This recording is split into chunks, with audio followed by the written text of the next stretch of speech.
मुकुंद माधव गोविंद बोल, केशव माधव हरि हरि बोल।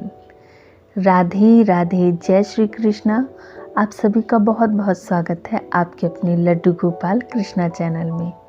सर्दियां शुरू हो गई हैं और आप सभी लोग अपने कान्हा जी की अच्छे से सेवा करें और उनकी देखभाल करें, जिससे उन्हें ठंड ना लगे। इस बात का आप सभी विशेष ध्यान रखें। तो आइए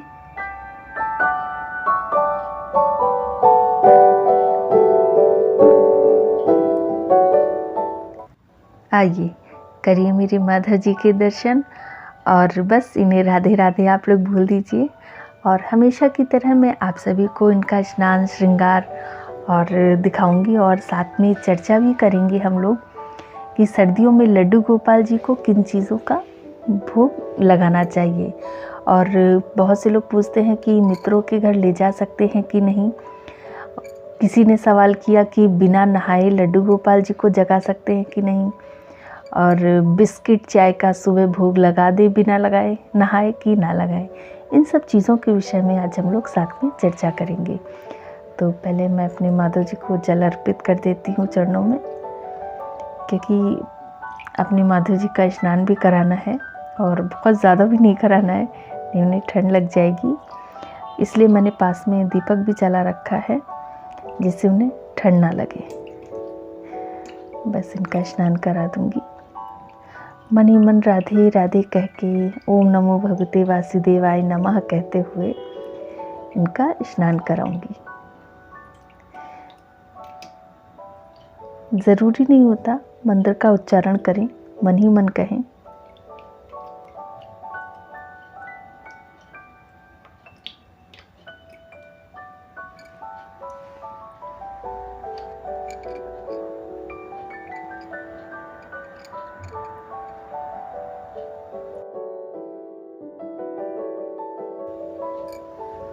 मेरे माधव जी का स्नान हो गया है।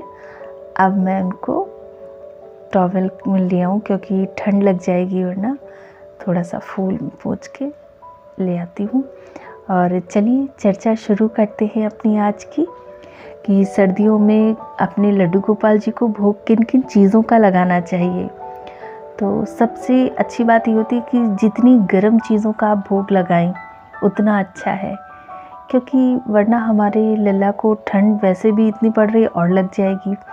जैसे हम लोग अपने बच्चों का बहुत ही ध्यान रखते हैं कि उन्हें क्या खिलाना है क्या नहीं, उन्हें ठंड न लग जाए, इसलिए व्यवस्था सारी करते हैं ना।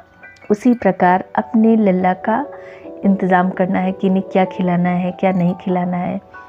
तो सर्दियों में आप दूध सुबह दें, वो भी गर्म दूध दें, बहुत ठंडा भी ना हो और नॉर्मल से थोड़ा सा ज़्यादा हो, और मतलब बहुत ठंडा भी नहीं होना चाहिए। अच्छा, दूसरी चीज़ ये होती है कि उन्हें सुबह भोग में क्या दें। तो सुबह भोग में आप बादाम दे दें, बादाम बहुत अच्छा है, उन्हें बादाम खिलाएं, बादाम से गर्माहट मिलेगी।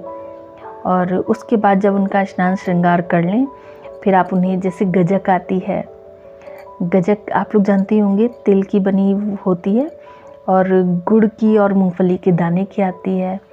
भोग में आप मूंगफली है, चना है और भी गर्म चीज़ें जितनी भी आप खाते हैं। सर्दियों में मौसमी फल जो होते हैं, जो मौसम के उसमें जो फल आते हैं, आप वो फल खिलाएं इनको। और जूस वूस ना दें क्योंकि ठंडा होता है। अच्छा, किसी ने पूछा है मित्र के घर अपने कान्हा जी को लेके जा सकते हैं। तो वैसे तो कभी किसी के घर बिना निमंत्रण के अपने लड्डू गोपाल जी, अपने कान्हा जी को ऐसे ही लेके ना जाएं, क्योंकि ये हमारे परिवार के सबसे प्यारे और सबसे सम्मानजनक सदस्य हैं। तो इनका सम्मान तो सर्वोपरि है। तो जब निमंत्रण मिले तभी लेके जाएं। लेकिन मित्र तो इन्हें ही अपना इतना प्रिय थे, तो हम सभी को भी प्रिय हैं। आप अपने मित्र के घर इनको बहुत ही प्रेम से लेके जा सकते हैं, लेकिन इनके सारी चीज़ों की व्यवस्था होनी चाहिए आपके पास। इनके बैठने की, इनके भोजन की सारी व्यवस्था शुद्ध होनी चाहिए। इस बात का बस विशेष ध्यान रखना है आपको। बाकी आप लेके जाएं। देखिए, मैंने भी अपने माधव जी को अंदर ये ड्रेस पहना दी है और उसके ऊपर मैं ये वूलन पहनाऊँगी, क्योंकि वूलन में भी हवा जाती है। हम लोग अगर सिर्फ स्वेटर पहन लें तो अंदर हवा जाती है। मैंने देखा है कि लोग क्या करते हैं, वूलन ड्रेस डायरेक्ट पहना देते हैं, तो कोई फ़ायदा नहीं है। आप इससे अच्छा तो आप जो कॉटन का पहने वही पहने रहने दीजिए। सिर्फ दिखाने के लिए ये वूलन ड्रेस और ये सब नहीं करिए। आपके मन में होना चाहिए कि हम अपने बच्चे को जिस तरह से करते हैं, ये आपके बच्चे हैं, आपके भाई हैं, आपके पिता हैं। आपने रिश्ता बनाया है तो उस रिश्ते को आप हमेशा निभाइए, ठीक है। जैसे मैं तो यही जानती हूँ कि मेरे एक ऐसे पुत्र ये हैं जिन्हें मैं जीते जी तो ये मेरे साथ हैं, मेरे ना होने के बाद भी ये मेरे साथ रहेंगे। बताइए ऐसे पुत्र कहाँ मिलते हैं, ऐसा बेटा कहाँ मिलता है। तो मेरे तो बस माधव मेरे बेटे इसी रूप में हैं। मैंने इनको अंदर ड्रेस पहना दी है वेलवेट की, और उसके ऊपर मैं ये इनको वुलन ड्रेस पहना देती हूँ। चैन इसलिए बाहर कर रही हूँ क्योंकि थोड़ा सा ठंडा ना लगे अंदर, तो बस इनके सही कर देती हूँ। अच्छा, किसी ने जब पूछा ना कि बिना नहाए हम अपने लड्डू गोपाल जी को जगा सकते हैं। देखिए कोशिश क्या, मतलब आप सोचिए बिना नहाए ना ही जगाएं। पहले आप खुद नहा लें, और आप नहीं या घर में जो भी पहले नहा ले, उसके बाद आप अपने लड्डू गोपाल जी को जगाएं। और जगाने के बाद आप उनको गर्म दूध और बादाम जो भी आप उन्हें खिलाना चाहें खिलाएं। अच्छा, क्योंकि ये तो अशुद्धता हो जाएगी ना, तो मैं तो यही कहूँगी कि बिना नहाए अपने लल्ला को आप ना जगाएं। लेकिन हाँ, जैसे मान लीजिए कि आपको फीवर आ रहा है, आप बीमार हैं, नहा नहीं पा रहे हैं, तो आप कहते हैं आचमनी कर लें। जैसे एक बार गंगा जल हाथ पे लें, हथेली पे अपनी, उसको अपने ऊपर छिड़क के स्नान करें। दूसरी बार आचमनी लें, गंगा जल हाथ में लें और उसको पी लें।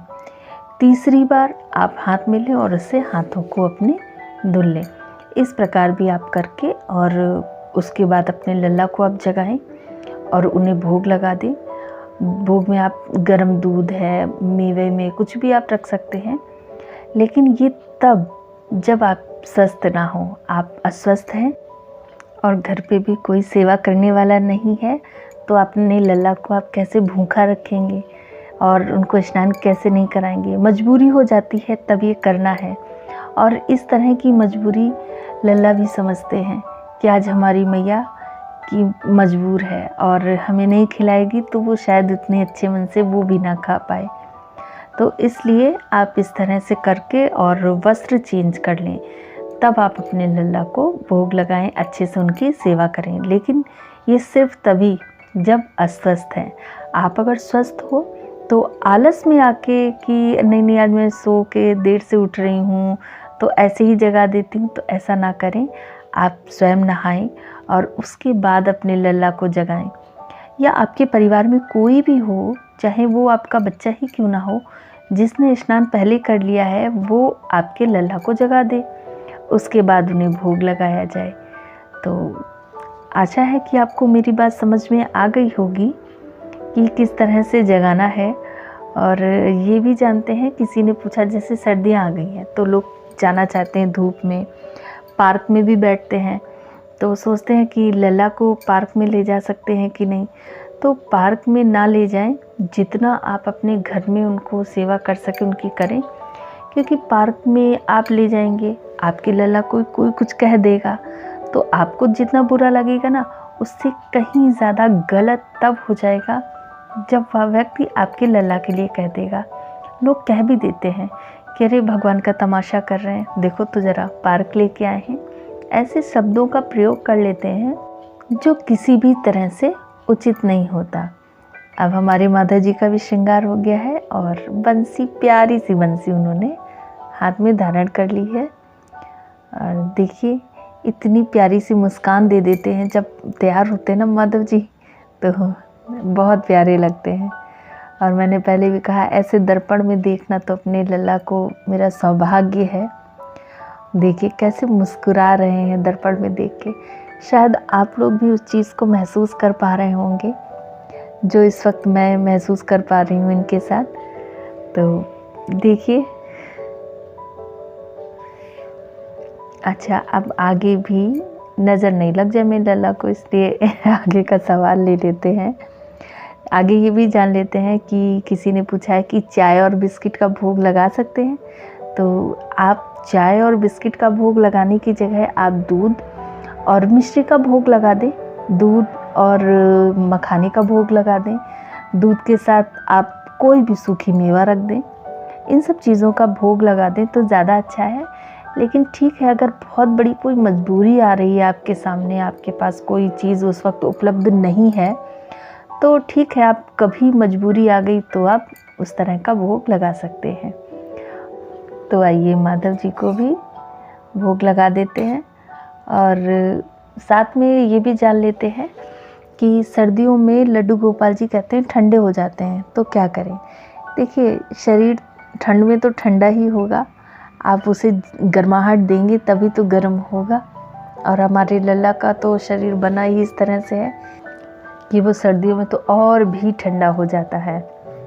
तो जिस प्रकार हम लोग अपने शरीर को गर्म करने के लिए, अपने खुद को गर्मी देने के लिए हीटर के सामने बैठते हैं, अंगीठी जलाते हैं, आग जलाते हैं, वहाँ पे बैठते हैं, तो उसी प्रकार आप अपने लल्ला को भी अपने साथ ही बिठाएं। जैसे हीटर अगर कमरे में चला रखा है या ब्लोवर चलाया है, तो वहीं अपने लल्ला को भी आसपास बिठाएं जिससे उन्हें गर्मी मिले। या आपने आग जलाई है तो उसके पास थोड़ा सा उन्हें गर्माहट देने की कोशिश करें। इस तरह से आप अपने लल्ला को थोड़ा गर्माहट दे सकते हैं और ये ठंड से बचाएंगे। देखिए, मैं भी यहाँ पे गज्जक उन्हें खिला रही हूँ। मैंने गज्जक मंगा के रख ली है, तो अब मैं रोज़ सुबह उन्हें थोड़ा सा गज्जक और दूध का भोग लगा देती हूँ। ऐसे भी मैं भोग लगाती हूँ। और दोपहर में मैं उन्हें खाने के लिए थोड़ा सा, जैसे आजकल सर्दियों में पूड़ी पराठे ज़्यादा पसंद आते हैं, अच्छे ही लगते हैं। कभी चीनी का पराठा बना देती हूँ, या कभी आलू का पराठा बना दिया, या चने की दाल का पराठा बना दिया। इस तरह से मैं पराठे भी बना के उनको खिलाती हूँ। और रात में मैं हल्का ही खिलाती हूँ। कभी कभी मैं पूड़ी सब्जी अगर कुछ बना है तो मैं खिलाती हूँ, नहीं तो मैं उन्हें दूध और कुछ भी हल्का सा भोग लगाती हूँ। इस तरह से सेवा करें आप अपने लड्डू गोपाल जी की, और सर्दियों में प्यार से सेवा करें, भोग लगाएं, गरम नहलाएं गुनगुने पानी। तो आप लोग बताइएगा कि आज का माधव जी का श्रृंगार और आज की चर्चा आप सभी को कैसी लगी। अगर अच्छी लगी हो तो लाइक ज़रूर करिएगा, शेयर कर दीजिए, कमेंट भी कर दीजिए, और राधे राधे कहते रहें, हरि नाम जपते रहें।